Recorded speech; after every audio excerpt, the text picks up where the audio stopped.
فلما قضينا عليه الموت ما دلهم إلا دابة الأرض صدق الله العلي العظيم وصدق رسوله النبي الأمين المختار الكريم الرؤوف الرحيم۔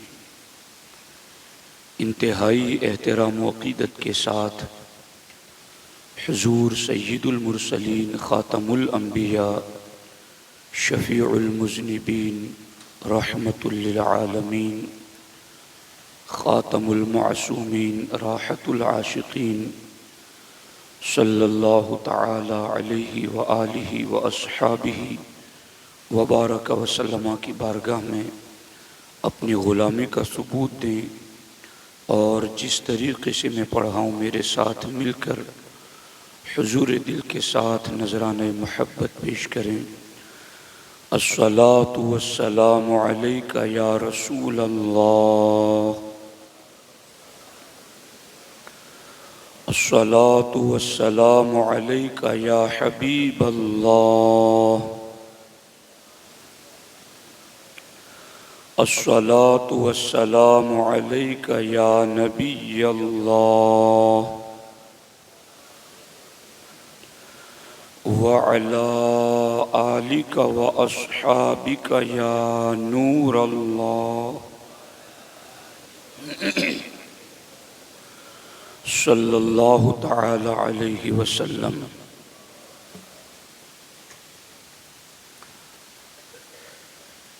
انبیاء کو بھی اجل آنی ہے مگر ایسی کہ فقط آنی ہے۔ عقیدہ حیات النبی کے حوالے سے چند باتیں عرض کرنا چاہتا ہوں۔ امام اہل سنت فرماتے ہیں انبیاء کو بھی اجل آنی ہے، اجل کا مطلب موت۔ انبیاء کو بھی اجل آنی ہے مگر ایسی کہ فقط آنی ہے، پھر اسی آن کے بعد ان کی حیات مثل سابق وہی جسمانی ہے۔ روح تو سب کی زندہ ہے پر ان کا، روح تو سب کی زندہ ہے پر ان کا جسم پر نور بھی روحانی ہے، جسم پر نور بھی روحانی ہے۔ ان کی ازواج کو جائز ہے نکاح، ان کی ازواج مانے بیویاں، ان کی ازواج کو جائز ہے نکاح، ان کا ترکہ بٹے جو فانی ہیں۔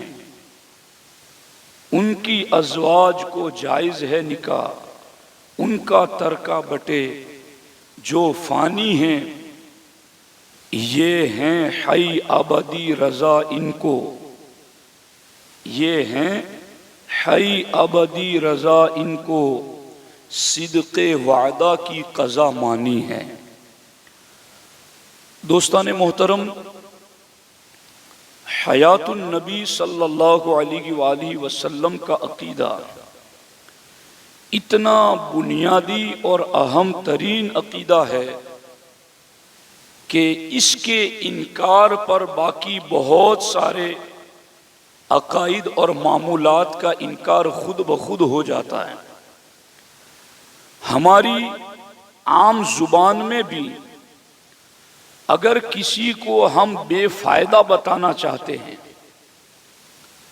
کسی کو بیکار اور بے مقصد بتانا چاہتے ہیں، کسی کے حوالے سے خیر کی بھلائی کی امید نہ ہونے کو بتانا چاہتے ہیں، تو ہم اس کی حالت مردنی کو بتاتے ہوئے کہتے ہیں چھوڑو یار یہ تو مرا ہوا ہے، یعنی اس سے کوئی توقع نہ رکھو، اس سے کوئی امید نہ رکھو، اس سے کوئی فائدہ نہیں ہوگا، اس سے کسی قسم کی کوئی توقع اور امید نہیں ہے۔ تو جہاں مردہ مان لیا جاتا ہے وہاں پر باقی یہ ساری چیزیں بھی آ جاتی ہیں۔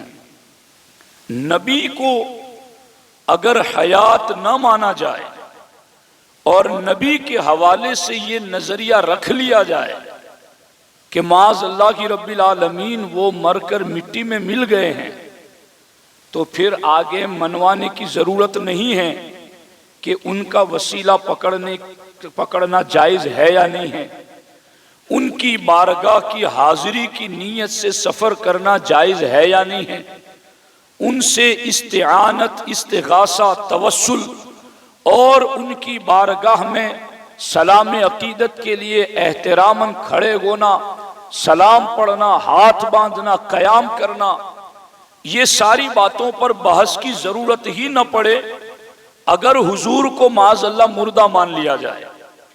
کیونکہ مردہ جس کو مان لیا جائے تو پھر بندہ اس کی رسپیکٹ کیوں کرے، پھر بندہ اس کا وسیلہ کیوں پکڑے، پھر بندہ اس کو صاحب اختیار کیوں مانے، پھر بندہ اس سے توسل، استعانت، استغاثہ اور اس کو اللہ کی بارگاہ کا وسیلہ کیوں بنائے؟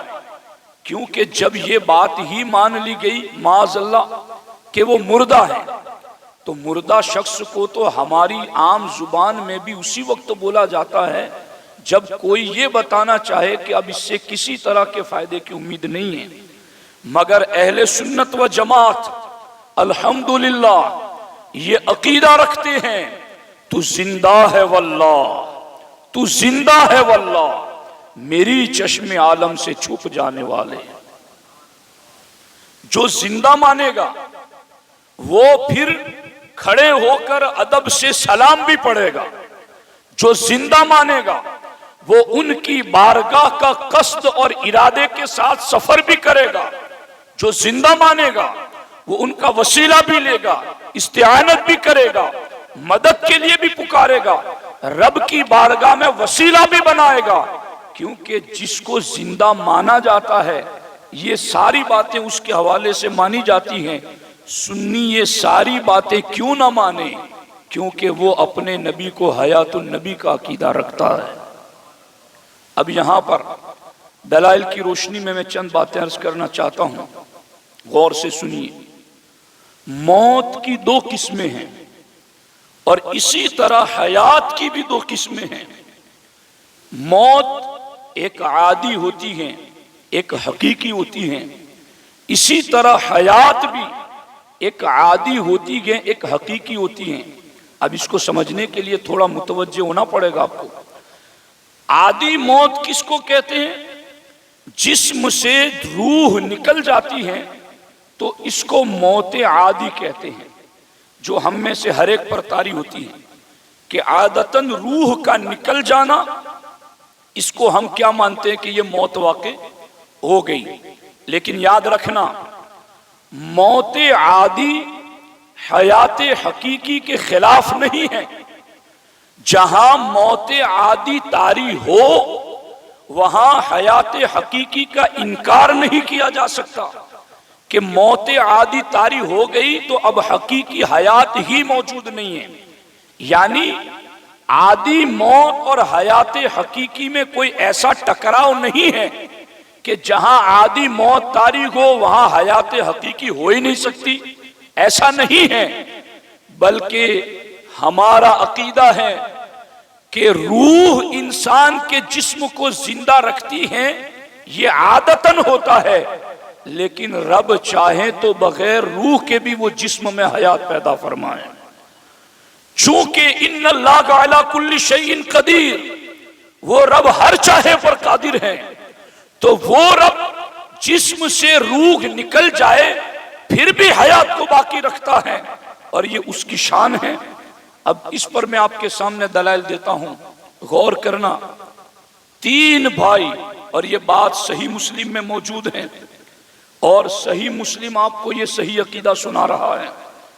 مسعود بن ہراش، دوسرے ربی بن ہراش، اور تیسرے ربعی بن ہراش، یہ تینوں بھائی اور بہت متقی، پرہیزگار، تابعین میں جلیل القدر شان کے مالک، اور یہ تینوں بھائی شاگرد ہیں حضرت عمر فاروق اعظم کے، شاگرد ہیں حضرت مولا مرتضیٰ کے، شاگرد ہیں حضرت عبداللہ ابن مسعود کے، اور مقتدی ہیں ابو بکر صدیق کے۔ بڑی شان بہت پرہیزگار۔ اب ان تینوں بھائیوں نے الگ الگ قسم کی قسمیں کھائی۔ حضرت مسعود بن حراش نے یہ قسم کھائی کہ جب تک مجھے پتہ نہ چل جائے کہ میں جنتی ہوں تب تک ہنسوں گا نہیں، مسکراؤں گا نہیں، کیونکہ ہنسے تو وہ جو خوش ہو، اور خوش تو وہ ہو جسے پتہ چل جائے کہ وہ جنتی ہیں۔ مجھے پتہ ہی نہیں کہ میں جنتی ہوں تو میں کیوں خوش مناؤں اور میں کیوں ہنسوں؟ انہوں نے یہ قسم لے لی اور اس کے بعد ہنسنا بند کر دیا۔ باقی دوسرے دو بھائی ربی بن حراش اور ربعی بن حراش، ان دونوں نے بھی قسم اٹھائی کہ ہم دونوں اس وقت تک کسی سے کلام نہ کریں گے جب تک کہ ہمیں اپنا جنتی ہونا معلوم نہ ہو جائے۔ بات ترک کر دی، صرف سلام کلام رہتا جو شرعاً حکم تھا، اس کے علاوہ اپنی زبان سے کوئی کلام نہ کرتے۔ ان دونوں نے بھی یہ قسم اٹھا لی کہ ہمیں اپنا جنتی ہونا معلوم ہو جائے تو ہم کلام کریں۔ اب غور کرنا، یہاں پر صحیح مسلم شریف کی جلد اول میں یہ حدیث پاک موجود ہے۔ جب حضرت مسعود بن حراش پر موت طاری ہوئی، وہی موت جس کو عادی موت کہتے ہیں، کیا مطلب؟ روح کا جسم سے نکلنا۔ مسعود بن حراش کے جسم سے جیسے ہی روح نکلی، انہوں نے ہنسنا شروع کر دیا، مسکرانا شروع کر دیا۔ اب عالم یہ ہے کہ غسال غسل دے رہا ہے اور وہ ہنس رہے ہیں، کفن پہنانے والا کفن پہنا رہا ہے، وہ ہنس رہے ہیں، جنازہ پڑا قبر میں اتارا، وہ ہنستے ہی جا رہے ہیں۔ کیا پتا چلا؟ اس سے عادی موت تو طاری ہوئی، مگر اس عادی موت نے حیات حقیقی کو ختم نہیں کیا، حیات حقیقی موجود ہے۔ اسی طریقے سے ربی بن حراش اور ربعی بن حراش، ان دونوں پر جب قضا آئی، موت طاری ہوئی، جیسے ہی روح جسم سے نکلی، ان دونوں نے بولنا شروع کر دیا، کلام کرنا شروع کر دیا، رب کی عنایات بیان کرنا شروع کر دیا، اس کے فضل و کرم کو، اس کے انعامات کو، اس کی طرف سے ملنے والی بشارات کو۔ ان دونوں بھائیوں نے روح نکلتے ہی بیان کرنا شروع کر دیا۔ غسل دینے والا غسل دے رہا ہے مگر یہ بولتے ہی جا رہے ہیں، کفن پہنانے والا کفن پہنا رہا ہے مگر یہ بولتے ہی جا رہے ہیں۔ کیا پتا چلا اس سے کہ روح نکل جائے پھر بھی حیات حقیقی باقی رہتی ہے۔ ہاں، ہم اہل سنت کا عقیدہ ہے کہ ایک آن کے لیے جس میں مصطفیٰ پر موت واقع ہوئی، اور حقیقت میں وہ ایک آن کے لیے موت کا واقع ہونا، یہ عبد اور معبود کے فرق کے لیے تھا، یہ خالق اور مخلوق کے فرق کے لیے تھا، یہ قدیم اور حادث کے فرق کے لیے تھا۔ باقی اس آن پر ذائقہ موت کے بعد ہمارے نبی کا جسم پر نور حیات حقیقی کے ساتھ جیسا زندہ تھا ویسا ہی زندہ رہا۔ دوستان محترم، اس پر ایک اور مثال، اور یہ بھی حضرت زید بن خارجہ رضی اللہ تعالیٰ عنہ، ازالۃ الخفا میں شاہ ولی اللہ نے اس کو لکھا اور باقی کتابوں میں بھی یہ موجود ہیں۔ امام بخاری نے تاریخ کبیر میں بھی اس کو لکھا ہے۔ حضرت زید بن خارجہ رضی اللہ تعالیٰ عنہ تابعی تھے، ان کا انتقال حضرت عثمان غنی کے دور خلافت کے 4 سال گزرے اس وقت ہوا۔ آپ کا جنازہ لایا گیا پڑھنے کے لیے تو اچانک بولنے کی آواز آنے لگی۔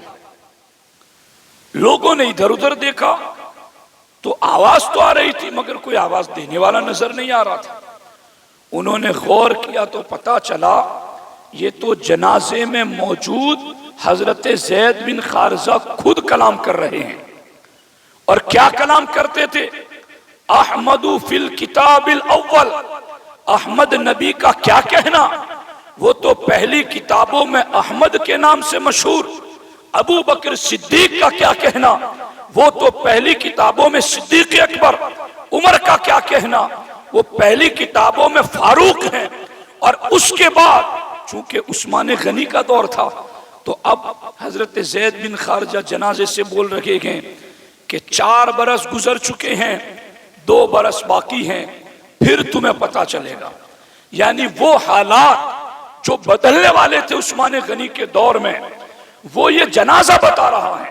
زید بن خارجہ بتا رہے کہ روح نکل چکی ہیں، روح کا جسم سے رشتہ ٹوٹ چکا ہے، پھر بھی کلام بھی جاری ہے، غیب کی خبر بھی جاری ہے، مستقبل کی خبر بھی جاری ہے۔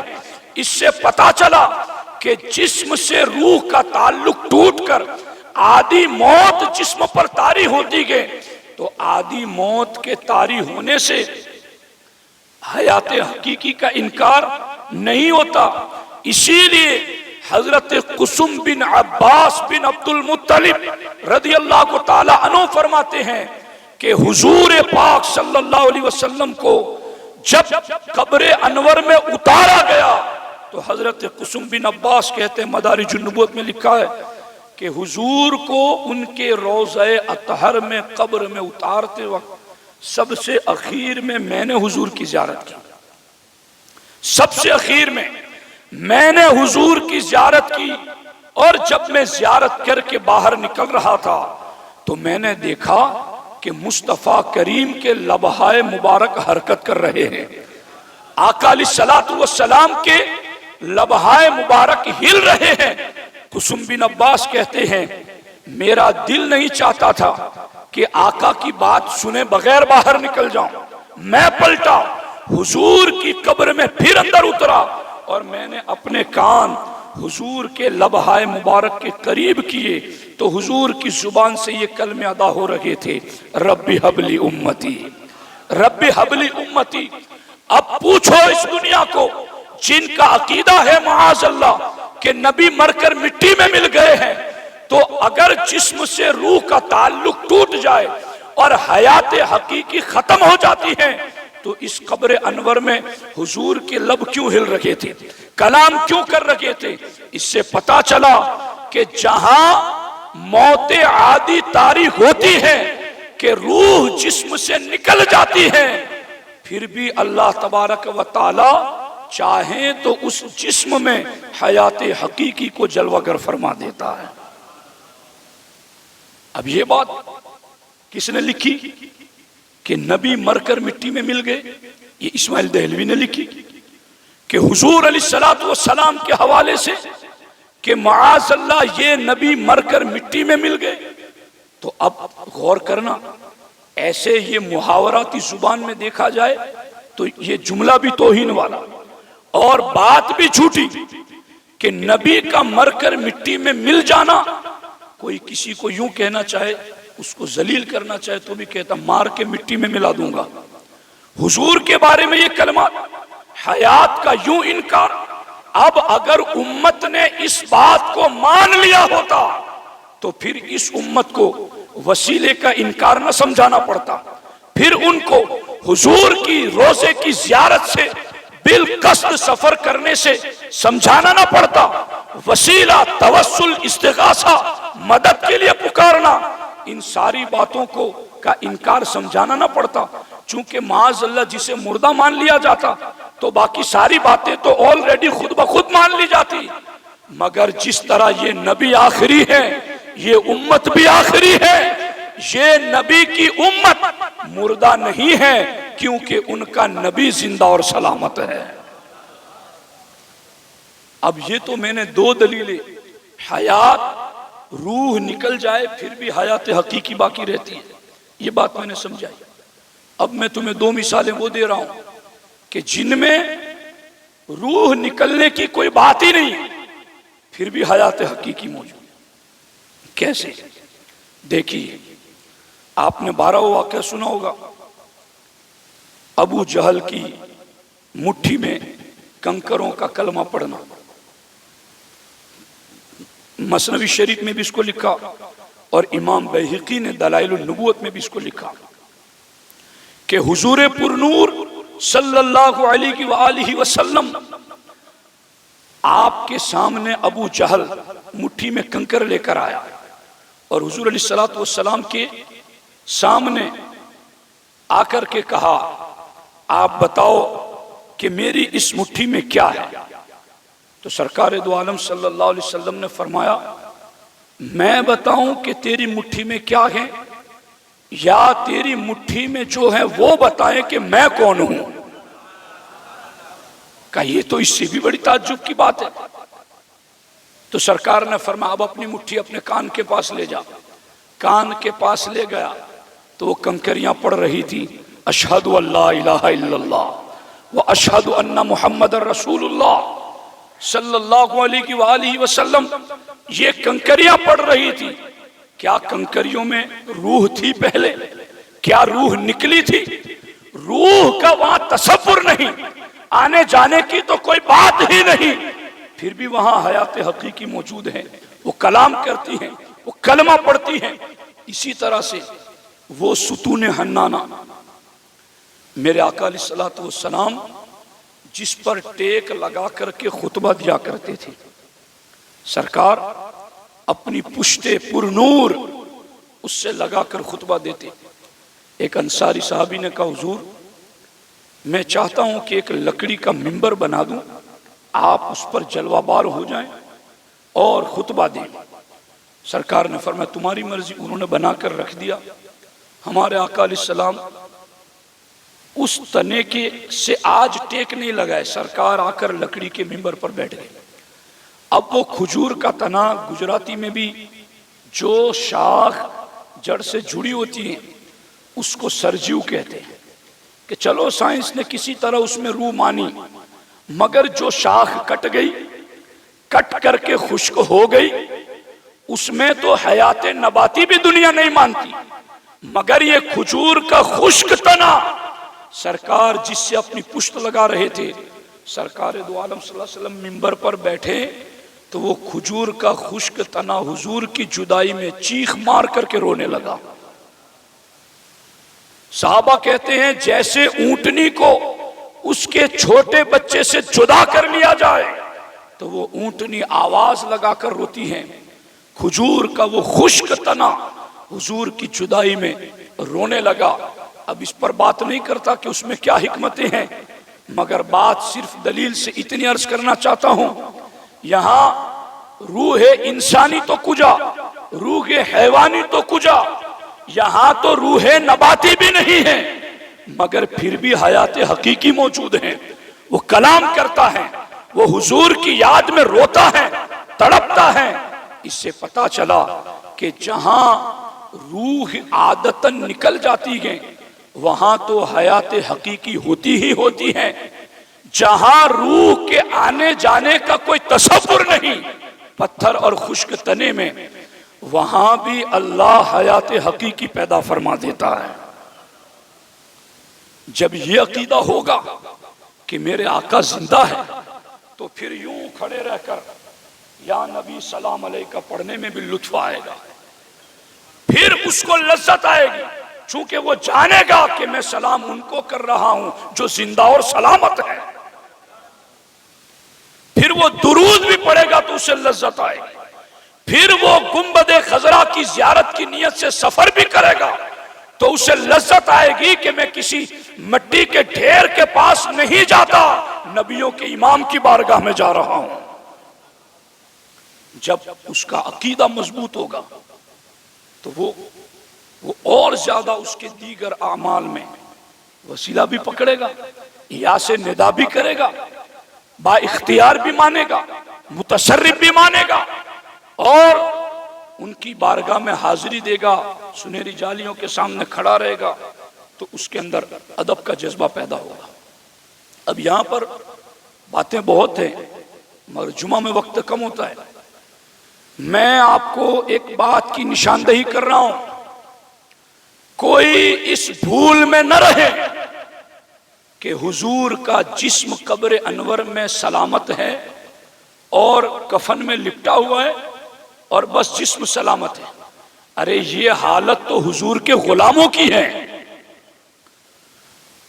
اٹھا کر دیکھو تاریخ، عراق میں دریائے دجلہ کے کنارے 1933 میں حضرت حذیفہ بن یمان اور حضرت جابر بن عبداللہ، ان دونوں کے مزارات دریائے دجلہ کے کنارے تھے، پانی ان کی قبروں کی طرف آ رہا تھا، تو یہ دونوں صحابی اس وقت کے عراق کے بادشاہ کے خواب میں آئے اور کہا ہماری قبروں میں نمی آ رہی ہے، ہمارے جسموں کو یہاں سے نکالو۔ ان کو پتا ہے کہ اس نکالنے کی ڈیوٹی کس کی ہے، یہاں کا بادشاہ کون ہے اس کو یہ جانتے ہیں، کون نکالنے کا حق رکھتا ہے اسے یہ جانتے ہیں، ارے یہ شان ہے خدمتکاروں کی، سرکار کا عالم کیا ہوگا۔